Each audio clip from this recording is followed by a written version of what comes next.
Hi, everybody. Welcome. And in this one, we're looking at how you make connections with people. It's called phatic communion. It's a word that comes from the Greek. And it's looking at how you actually make an effective connection with the person that you're talking to. So we have 3 sections in this module to study. The first is the whole issue of phatic communion and its history. The second is the purpose and topics that we might be involved in when we're communicating with someone else.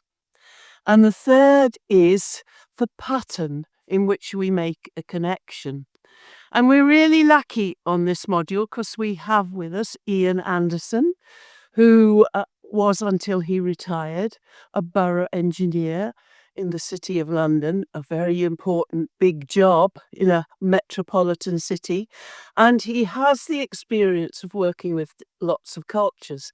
And he's got 2 rather interesting stories about his men that he's worked with, which really introduce and illustrate some of the interesting things about this project. So over to you, Ian. You tell us about a couple of your engineers. Yeah. A little bit of background, first of all, so that it makes some sense. I used to work in a large drawing office, and there was an area along one side which effectively served as a corridor. So people going to the extreme end walked along this corridor strip, overlooking the people who were in the office working. And there was one guy who had been in the RAF during the war, that he was a West Indian, I believe Jamaican, but very definitely a West Indian. And it was in the late 1960s where there were, racial tensions in some areas more than others. And people who were coming into the office a little bit later than they should have been. One person used to come in regularly and just call across the office as he came in, "Cows on the line," which was a blatant lie because he came in by car. But this West Indian who came in obviously had a different view on the situation generally.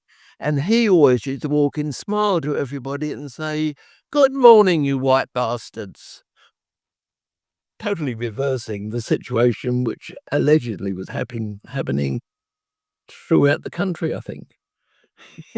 That's an interesting story, because if you said that today, you'd probably be put in prison. Well, possibly. See, been accused of all sorts of. When you see our court cases, you can be put in prison for very little nowadays. Anyway, your second story, Ian. Yeah, the second one,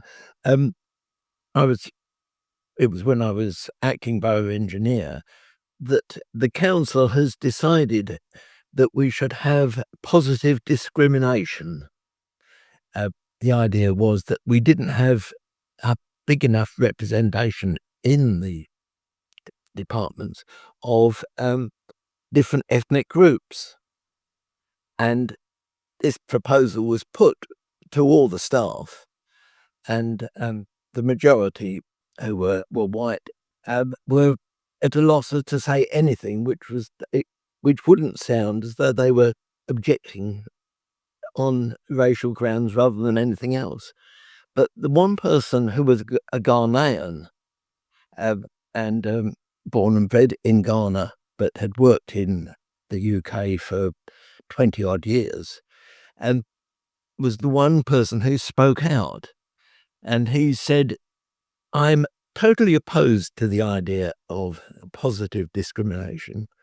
He said, "As soon as somebody who is as black as I am is appointed to a post, if he isn't 100% up to the job, it will be assumed that I got my job by my colour, not because of my abilities.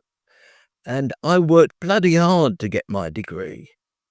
And he was as positive as that. And I think that clarifies the situation, that proposals of positive discrimination can backfire, really. Yeah. Now that's a very interesting story and really relevant for this because it does affect the connections you make with people.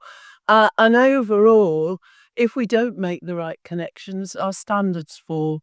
And we see it very much today in education with inclusive marking to suit people from other cultures and other languages. There's one little thing, perhaps, which may or may not be relevant.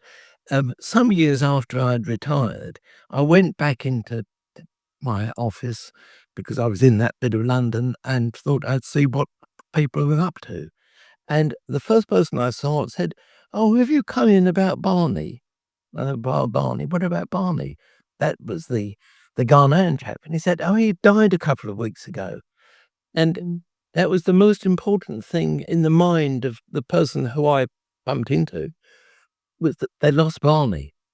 And it showed his situation and position in the regard of the office as a whole. He was highly thought of. He was well liked.